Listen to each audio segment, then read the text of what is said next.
7 చావైన పాపములలో మొట్టమొదటి పాపం ఏంటంటే గర్వం. సైతాను గర్వంతోనే పడిపోయాడు.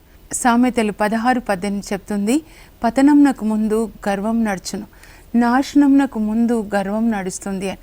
గర్వం ఒకవేళ ఒక వ్యక్తి ముందులో నడిచింది అనుకోండి, ఆ వ్యక్తి ఇంకా పతనమైపోతున్నాడు అని వాక్యం చెప్తుంది అనమాట. అలాగే సామెతలు 16:5లో కూడా గర్వాత్ముల్ని దేవుడు అసహించుకుంటాడు, వాళ్ళని శిక్షిస్తాడు అని ఉంటుంది. అలాగే సామెతలు 6:16లో 7 యెహోవా అంటే దేవుడు అసహించుకునే కార్యాలు 7 ఉన్నాయి అని ఉంటుంది. మీరు చదువుకోండి. ఒకటి ముందుది ఏంటంటే గర్వపు చూపు అనమాట. అలా కళ్ళు పైన పెట్టుకుంటారంట చూడండి, అబద్ధాలాడే నాలుక. ఆ లిస్ట్ ఆర్డర్ కూడా చూడాలి, దేవునికి చాలా అసహ్యమైనవి అనమాట. కనుక ఇవన్నీ కూడా మనం అందరం కలిసి, ఇవి ప్రతి ఒక్కరిలో కొంచెం కొంచెమైనా ఉంటుంది. ప్రవ్వా తీసేయి, నేను రోజు ప్రార్థన చేసుకుంటాను, ఇవన్నీ నా నుంచి తీసేయి ప్రవ్వా, నీ ప్రేమని నాలో నింపు అని నేను కూడా చెప్పుకుంటాను అనమాట. పరిశుద్ధాత్మ దేవుని పని ఏంటంటే, మనం ఉపవాసం చేసినప్పుడు ఏం జరుగుతుందంటే, మనలో ఉన్న పరిశుద్ధాత్మ మనలోకి వచ్చేసి మనలో ఉన్నటువంటి మన హృదయాన్ని ఒక లాకర్ అనుకోండి, అల్మారా లాకర్, మన హృదయంలో ఉన్న గర్వం, కోపం, అసూయ, ధనాశ ఇవన్నీ తీసి మన హృదయాన్ని పరిశుద్ధపరుస్తారు. అందుకే ఆయన పేరు పరిశుద్ధాత్మ దేవుడు అనమాట. మన ఇంట్లో పని మనిషి ఎలా శుద్ధి చేస్తాడో, మన ఇల్లు శుభ్రం చేస్తారు, అలా అన్నీ తీసేసి ఈ 40 రోజులు అప్పుడు శుభ్రం అయిపోయిన తర్వాత పరలోకం నుంచి దేవుని ప్రేమ గదులు గదులుగా ఊహించుకోండి మీరు. ఆత్మ ఫలములు అనమాట 9. ఈ ఒక దాంట్లో ప్రేమ, సహనం, ఓర్పు, మంచితనం నింపేసి ఇంకా జ్ఞానం, ఆత్మ ఫలములు, ఆత్మ వరములు, దేవుని జ్ఞానం, బైబిల్ జ్ఞానంతో నింపుతాడు, దేవుని యొక్క విశ్వాసంతో నింపుతాడు. ఇవన్నీ నింపి దాన్ని గార్డ్ చేస్తాడు, అంటే ప్రొటెక్ట్ చేస్తాడు, కాపాడుతాడు అనమాట. అందుకే ఎజికేల్ 36:26లో నేను మీకు నూతన హృదయం దయచేసి నా చట్టంలో మీ హృదయంలో రాసి మీరు వాటిని పాటించేలాగా చేస్తాను. అందుకే మీరు అడగాలి ఉపవాస సమయంలో, పరిశుద్ధ ఆత్మదేవా నన్ను శుద్ధి చేయండి, ఇవి తీసేయండి అని అడగాలన్నమాట. నేను అన్నం తినట్లేదు అంటారు, మంచిదే. ఎందుకంటే మనం ఎప్పుడైతే ఈ ఉపవాసం చేస్తామో, అన్నం తినకుండా ఉంటామో, అప్పుడు శరీరంలో ఉన్న పిశాచులు వెళ్ళిపోతాయి. ఎందుకంటే ఆ పిశాచులకి తిండి బాగా ఇష్టం అన్నమాట. కనుక పరిశుద్ధ ఆత్మ మన హృదయాన్ని తెరిచి ఆపరేషన్ చేయాలి అంటే మనం ఉపవాసం చేయడం చాలా మంచిది అన్నమాట. యాక్చువల్గా ఫాస్టింగ్ గురించి నేను చెప్తాను. మీరు దేవుణ్ణి ప్రేమించండి, అలాగే మీలాగా మీ పొరుగు వాళ్ళని ప్రేమించండి. దేవుణ్ణి ప్రేమించండి, మిమ్ము ప్రేమించండి, మీ పొరుగు వాళ్ళని ప్రేమించండి. దేవుణ్ణి ప్రేమించడం అంటే దేవుని సన్నిధిలో గడపడం అనమాట. 40 days. Lent is loving God. Loving God అంటే త్రూ ప్రేయర్, ప్రార్థన, ఉపవాసము, దాన ధర్మాలు, ఈ 3 అనమాట. ఈ 40 రోజుల్లో ప్రార్థన ఏంటంటే దేవుణ్ణి ప్రేమించడం అనమాట. ఉపవాసం అంటే నిన్ను నీవు ప్రేమించుకోవడం. Fasting is to love yourself. నువ్వు ఉపవాసం చేసినప్పుడు నీలో పరిశుద్ధాత్మ నీలోనికి వచ్చి నీలో మలినం తీసేసి నిన్ను శుద్ధి చేస్తాడు. కనుక నువ్వు ఉపవాసం చేస్తే నిన్ను ప్రేమించుకుంటున్నావు. మరి 3వది ఏంటంటే arms giving. Prayer, fasting and arms giving అంటే ప్రార్థన, ఉపవాసం, తర్వాత పేదవాళ్ళకి దాన ధర్మాలు చేయడం.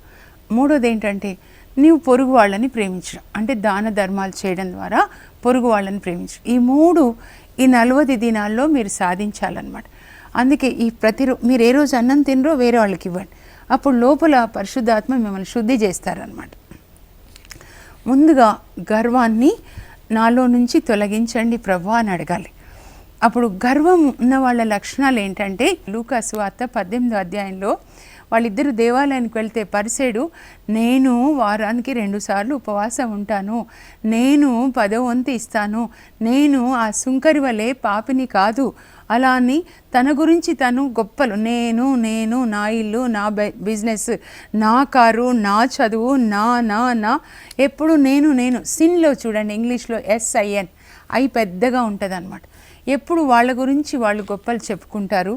రెండోది, వాళ్ళు సొంత చిత్తం చేస్తారు, దేవుని చిత్తం చేయరు అనమాట. కానీ మరియ తల్లి చూడండి, ప్రభా నీ చిత్తమే నెరవేరునుగా.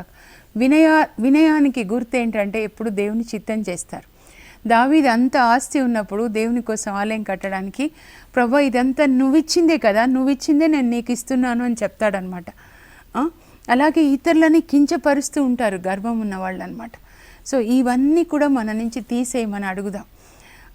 అయితే ఇంకా ఈ ఎవరెవరు గర్వాత్ములు, ఇందాక చెప్పాను పరిసయుడు అని చెప్పేసి.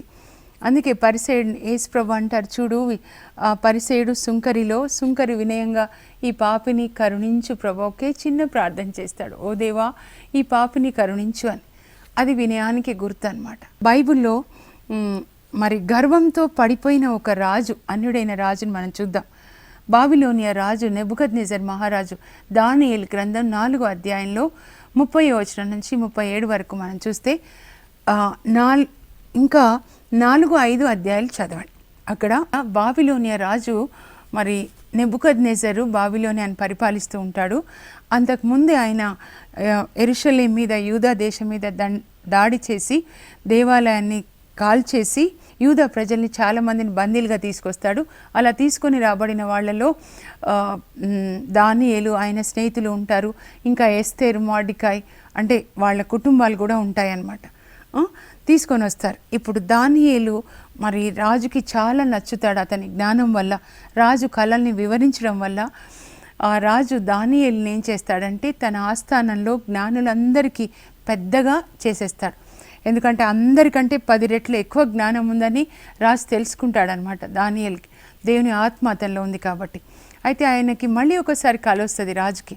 అప్పుడు దానియేలుని పిలిచి అడుగుతాడు, దానియేలు రాత్రిలో కలలో నేను ఒక పెద్ద చెట్టు చూశానయ్యా, ఆ చెట్టు లేదా ఆకాశాన్ని అంటుతూ ఉంది.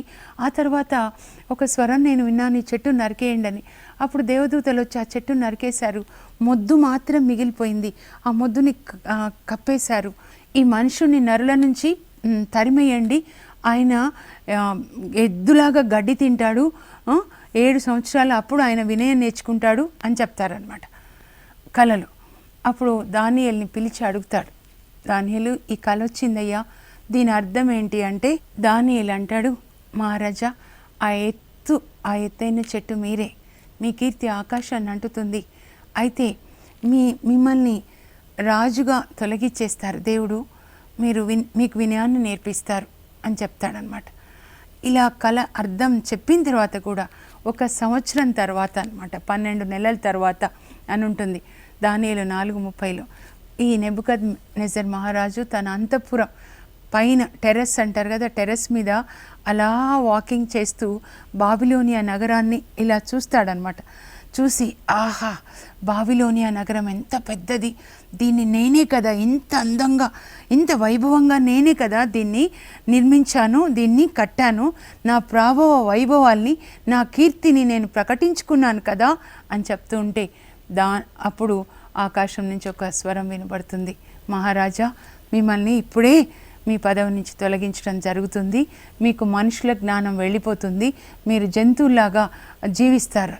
అప్పుడు ప్రజలు ఆయనని ఆ మనుషుల జ్ఞానం పోయి జంతువులాగా 4 చేతులు కూడా ఇలా పెట్టి 4 కాళ్ళ మీద నడుస్తూ గడ్డి తింటుంటే అప్పుడు ప్రజలు తరిమేస్తారు, మహారాజు ఏంటి ఇలా గడ్డి తింటున్నాడు, ఇలా నడుస్తున్నాడు అని చెప్పి ఆయనను తరిమేస్తే ఆయన అడవుల్లోకి వెళ్ళిపోతాడు. అక్కడ మంచులో తడుస్తాడు. ఆయన వెంట్రుకలు చాలా పొడవుగా పక్షికల్లాగా వస్తాయి, చేతులకి గోళ్ళు వచ్చేస్తాయి. అప్పుడు 7 సంవత్సరాలు అక్కడ ఉండి ఆ అడవిలో జంతువులతో పాటు గడ్డి మేస్తూ ఆయన అనుకుంటాడు, నేను నిన్నటి దినాన ఒకప్పుడు నేను ఒక రాజుగా ప్రపంచాన్ని పరిపాలించాను, ఈరోజు ఈ జంతువులతో అడవిలో నేను గడ్డి మేస్తున్నాను అని అప్పుడు ఆయనకి జ్ఞానం వస్తుంది. ఈ భూమి అంతా దేవుడిదే, ఈ రాజ్యాలన్నీ ఆయనవి, ఆయనే పరిపాలిస్తాడు, ఆయన ఇష్టమైన వాళ్ళకి ఇస్తాడు, ఆయన పరిపాలన కలకాలం కొనసాగుతుంది, శాశ్వతమైన పరిపాలన, ఆయనే రాజులకు రాజు, ప్రభులకు ప్రభు, ఆయనకి ఇష్టమైన వాళ్ళకి ఆయన అధికారాన్ని ఇస్తాడు అని తనని తాను తగ్గించుకుంటాడనమాట. నీవు సార్వభౌముడవు ప్రభువా, నేను శూన్యం ప్రభువా అని తగ్గించుకుంటాడు. అలా తగ్గింపు రావడానికి 7 సంవత్సరాలు అవుతుంది. అప్పుడు మళ్ళీ ఆ దేశ ప్రజల్ని, అధికారులు, మంత్రులని ప్రభు ప్రేరేపిస్తే వచ్చి నెబుకద్నెజర్ని మళ్ళీ తీసుకెళ్తారు, మళ్ళీ గద్దె మీద కూర్చుంటాడు. కానీ ఈసారి ప్రభువా ఇదంతా నీదే ప్రభా, భూమి అంతా నీదే. కీర్తన 24లో దావీదు అన్నట్లుగా ఇదంతా నీదే ప్రభా అని దేవుని స్తుతిస్తాడనమాట. మనం కూడా ఒకవేళ ఇది మనలో ఉన్నట్లయితే నా నుంచి తీసేయండి. రోమా 12:3లో పౌలు ఏమంటున్నాడంటే, మిమ్మల్ని మీరు ఔచిత్యంనకు మించి మిమ్మల్ని మీరు గొప్పగా భావించుకొనకండి, దానికి బదులుగా మీ ఆలోచనలలో అణకువ కలిగి ఉండండి. నేనే గొప్ప అనే ఆలోచనలు వద్దు అని చెప్తున్నారు. సైతాన్ కూడా మీరు యెషయా గ్రంథం 14 అధ్యాయంలో 12 నుంచి 14 వరకు చూస్తే అక్కడ సైతాన్ని ప్రశ్నిస్తున్నాడు అనమాట దేవుడు. వేగుచుక్క మిలమిల మెరియు వేగుచుక్కవైన నువ్వు ఎట్లా కూలావు? లూసిఫర్ అనే ఒక దూత సైతాన్ పరలోకంలో దేవుని స్తుతించడానికి దేవుడు ప్రత్యేకంగా సృజించారు. ఎజెకియెల్ 28లో అతని వర్ణన ఉంటుంది, సైతాన్ వర్ణన. ఇక్కడ యెషయా 14లో 12 నుంచి 14 వరకు మిలమిల మెరియు వేగుచుక్కవైన నువ్వు ఎలా కూలితివి? నీవు ఉన్నతమైన తారలకి పైగా దేవునికి పైగా నా సింహాసనాన్ని వేసుకుంటాను అని మనసులో గర్వపడ్డావు కదా, అందుకే కదా నీవు ఇప్పుడు కూలద్రోయబడి చీకటిలో పాతాళ లోకంలో నరకంలో ఉన్నావు అంటారు. సైతాను ఏ గర్వంతో పడిపోయాడో అదే గర్వంతో మనల్ని కూడా పడవేసి నరకానికి తీసుకెళ్లాలని వాడు అలా చేస్తాడు. కనుక మనం దాన్ని దేవుడికి ఇద్దాం. ఈ గర్వాన్ని జయించాలంటే నేను ఒక రహస్యం చెప్తాను. పునీతుల జీవితాలు చదివి నేను అర్థం చేసుకున్నాను. ఏంటంటే మనం ఇతరులకి సేవ చేస్తూ ఉండాలి. పునీత క్లారమ్మ గారు తన కింద ఉన్న సిస్టర్స్కి వాళ్ళు సువార్త బోధించి వచ్చినప్పుడు వాళ్ళ కాళ్ళు కడిగి వాళ్ళని లోపలికి తీసుకునేవాళ్ళంట. అలాగే బెర్నదత్తమ్మ మరియ తల్లి 18 సార్లు కనబడతారు లూర్దు నగర్లో. ఆమెను సిస్టర్స్ అడుగుతారు, మళ్ళీ కనబడట్లేదమ్మా నీకు అంటే, నేను మరియ తల్లి చేతిలో చీపురు లాంటి దాన్ని, ఆమెకు అవసరమైనప్పుడు వాడుకున్నారు, లేకపోతే నన్ను తలుపు వెనకాల పెట్టేశారు అని చెప్పి తనని తాను తగ్గించుకున్నారనమాట. తనని తాను తగ్గించుకునే వాళ్ళని ఏం చేస్తారు? ప్రభు హెచ్చిస్తారు. 1 పేతురు 5 అధ్యాయంలో 5-6 వచనాల్లో పేతురు అంటాడు, మీరు యువకులారా మీరు పెద్దలకి విధేయత చూపించండి, విధేయులు కండి, వినయము అనే వస్త్రాన్ని ధరించుకొనండి, దేవుని యొక్క బలమైన హస్తం క్రింద మీరు వినమ్రులై ఉండండి, అప్పుడు తగిన సమయంలో దేవుడు మిమ్మల్ని హెచ్చిస్తారు. మీరు తగ్గించుకొని ఉండండి, ప్రభు మిమ్మల్ని హెచ్చిస్తారు. తెలుసా, ఒక పునీతుడు ఏమంటారంటే, సైతాను గర్వాత్ముల తల మీద ఉంటాడంట వాళ్ళని పాలిస్తూ, కానీ వినయాత్ముల కాళ్ళ కింద ఉంటాడంట. వినయం కలిగిన వాళ్ళ కాళ్ళ కింద ఉంటాడు. ఎవరిలో వినయం ఉంటుందో సైతాను వాళ్ళ చేతిలో ఓడిపోతాడు. కానీ గర్వం ఉన్న వాళ్ళు సైతాన్ చేతిలో ఓడిపోతారు. ఈరోజు నుంచి దివ్య పూజ బలిలో పాల్గొన్నప్పుడు ప్రభా నాలో గర్వం తీసేయండి, మీకు సమర్పిస్తున్నానని సమర్పించుకుందాం. ప్రార్థన చేసుకుందామా? పరలోకపు మా తండ్రి, మీ పరిశుద్ధ నామమునకు స్తోత్రం కలుగునుగాక. యేసయ్యా నాయన మీకు కూడా వందనాలు ప్రభా, మీరు ఎంత తగ్గించుకున్నారు తండ్రి. నాయన యోసేపు వడ్రంగి జోజప్ప గారి కుమారుడిగా నాయన 30 సంవత్సరాలు మీరు కూడా వడ్రంగి పనిచేశారు ప్రభా. మీ శిష్యుల కాళ్ళు కడిగారు నాయన. మీరు మత్తయి 11:29లో చెప్తున్నారు, మీరు నా నుండి నేర్చుకొనండి, నేను సాధుశీలుడను వినమ్ర హృదయుడను అని చెప్పి ప్రభా, మేము కూడా మీలాగే సేవ చేస్తూ మీరు ఎలాగైతే శిష్యుల కాళ్ళు కడిగారు ప్రభా, అలా మేము కూడా తగ్గించుకొని మా ఇంట్లో వాళ్ళకి ప్రభా, అలాగే ఇతరులకి, పరులకి, రోగులకి సేవ చేసే కృపని మాకు దయచేయండి. వినయం అనే వస్త్రాన్ని మాకు దయచేయండి. యేసు నామంలో అడుగుచున్నాం తండ్రి, ఆమేన్.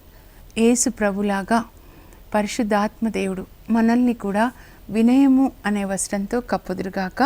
దేవుని కృప మీకు తోడైండునుగాక.